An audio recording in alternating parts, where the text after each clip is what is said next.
Hey everyone, and welcome back to Geekology. Today I'm going to give you an in-depth review on the Pebble Smartwatch. In order to use the Pebble, you need to download the Pebble Watch app off the Google Play Store.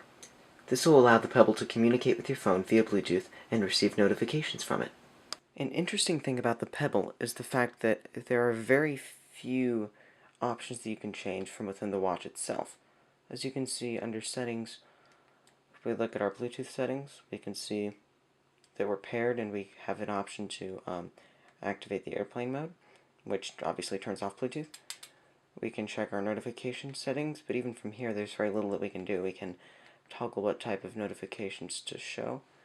We can enable Do Not Disturb, then set that schedule, which can be very useful. Then we can change the vibration and the font size. We're also able to go down here to Date and Time, and of course set the date and the time. Under Display, we have the option to leave the backlight on automatic, turn it on all the time, which as you can see now, if we close this, the backlight will always be on. Or we can turn it off. Again, that updates just by going back here. As you can see, the settings are automatically updated. I like to keep it on automatic. Plus, if you enable this motion, when you flick your wrist, it will light the backlight. I find that's very useful if you're in a dark room. You can just shake your wrist really fast and the backlight goes on. Then in this About function, it'll just show you your Bluetooth address, your firmware, a bunch of other geeky information that you probably don't need to know. Legal stuff, in case you need to know that. Alright, now, we also have the option to shut down, which of course shuts down the watch. Now, I very rarely shut down the watch because its battery life is so good. If you just leave it sitting still, it barely uses any battery life. But if you decide to shut it down, that's the option to do that. Now, there's no confirmation dialog after this. So if you click that button, it's going to shut down, just to let you know. Factory reset. I've never needed to factory reset this guy, but if you did for some reason, or if you were going to sell it or whatever, that would be how you would do that. As you can see, these are all the options that we have. So this is not a very feature-packed interface right here. The best way to add more options and settings is to download more apps.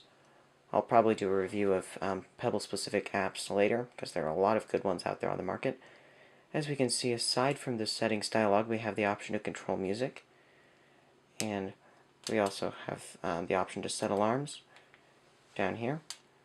Works very intuitively. We can also switch our default watch faces. These are the three main watch faces that I'll show you in just a minute, and we can select and change the default watch face as we choose. And then here's the settings dialog again. So from the main pane, or main interface, as you can see, we have just our standard watch. That's one of the things that I like the most about the Pebble. It focuses first on being a watch and on being a smartwatch after that. So we can switch our watch faces by using these buttons like such. These are the three that we had before, although we can download others off the Play Store.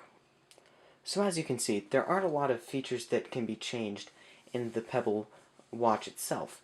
But if you want to really change features, you're going to need to use the Pebble app that we downloaded earlier from the Play Store.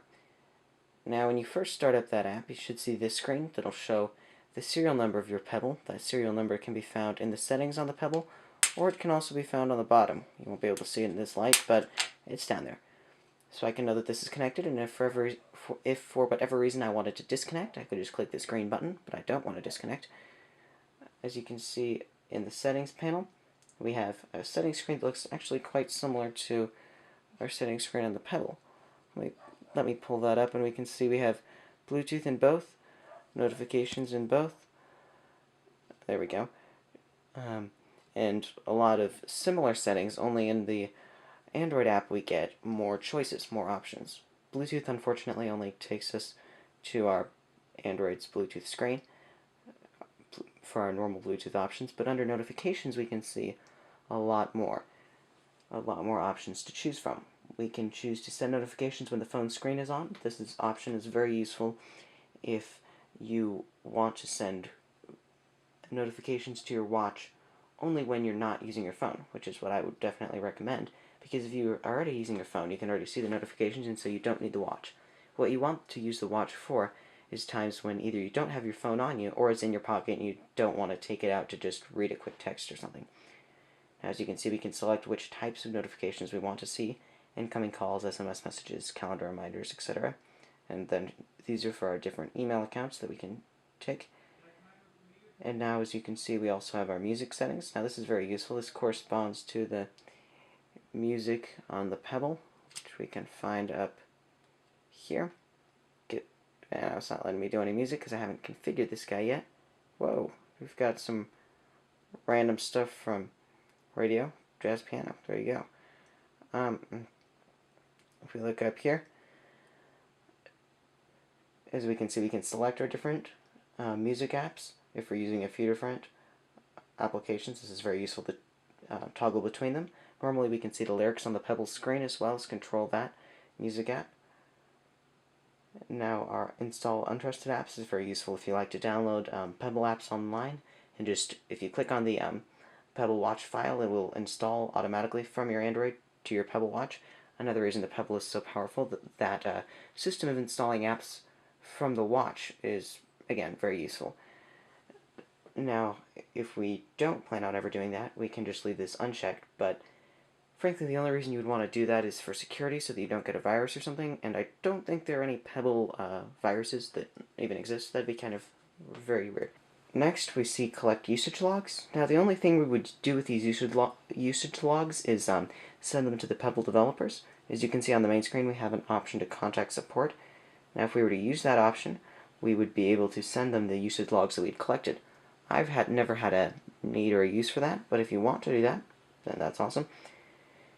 Here you can skip onboarding. Now that's mainly if you're having trouble with the onboarding process that the Pebble Watch already uses. Onboarding is basically the process of the phone finding the watch.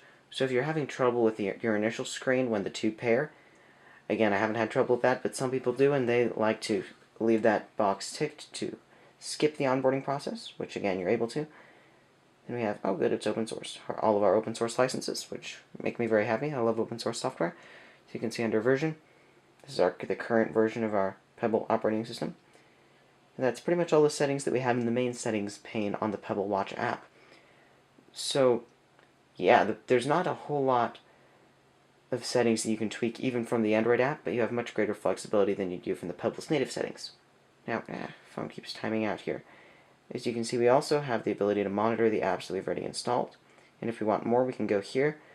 Now, this isn't how I would recommend installing apps, because as you can see, there's no way to sort through them. All you have are these supported watch faces, which, again, are neat, but not the most flexible nor the easiest way to install. But the other apps that you've installed, you can see right here. Now, if we go down here, we can send sample notifications. If we want to test our Pebble Watch, we can, and this is pretty much the core of what the Pebble Watch does. It allows us to read our notifications. So this is a good demo here. I'll send an email. Oh, and as you can see here, or maybe you can't see because that screen's so bright.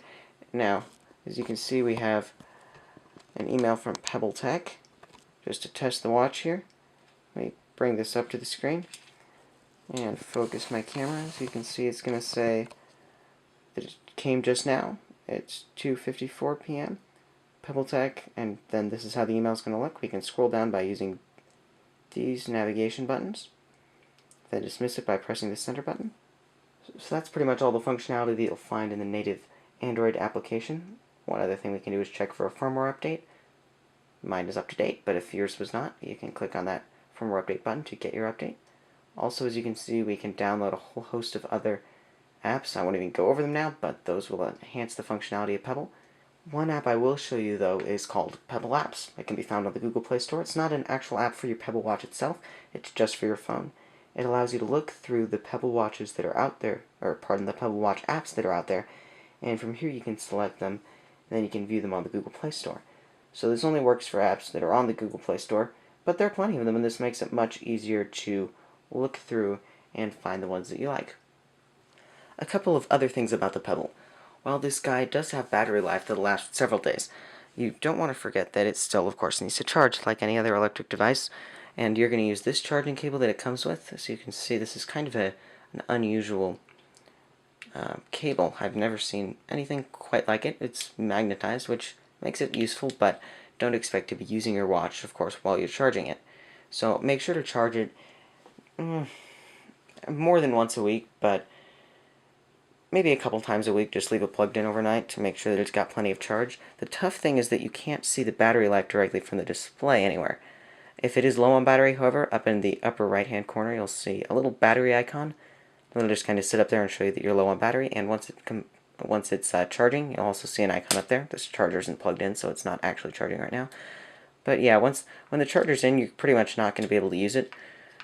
That seems kind of obvious, but a phone you can use while the plug's in or while it's on a wireless charging pad or something, but this guy's pretty much out of commission when he's charging. I find it doesn't take super long to charge though, just keep in mind. So like I've said earlier, the Pebble Watch is definitely not the most feature-laden smartwatch on the market. It only has a few functions, like reading notifications, but what it does really well. So if we go down to, where are you? If we look under notifications, we should be able to see this sleep schedule, which I mentioned before. This can be very useful because this guy will sit on your desk all night and vibrate if you get a notification in the middle of the night, which can be very frustrating. So you're going to want to make sure to set this up. Or you can just turn off vibration altogether, but I find that's useful for reading an alert. If you're somewhere where you're not able to just see your watch change, so if you're actively doing something, it makes it much easier.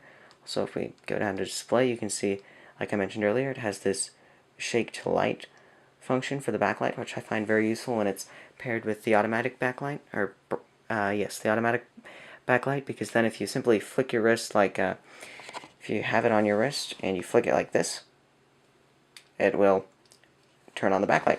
Seems kind of silly, but it's actually quite useful, so I'd definitely recommend leaving that on. But those are about all the fun features that the Pebble has by default. It's pretty much a bare bones smartwatch, which is one of the reasons that I like it so much. Its flexibility comes from the apps that you can install for it, and a few of the more advanced settings are in the Android app. So there you go. That's my in-depth review of the Pebble smartwatch. And if you like this video, please give it a thumbs up. If you want to see more like it, click subscribe. And if you have any questions or comments, please leave them in the comments below. Thanks for watching, God bless, and have a wonderful day.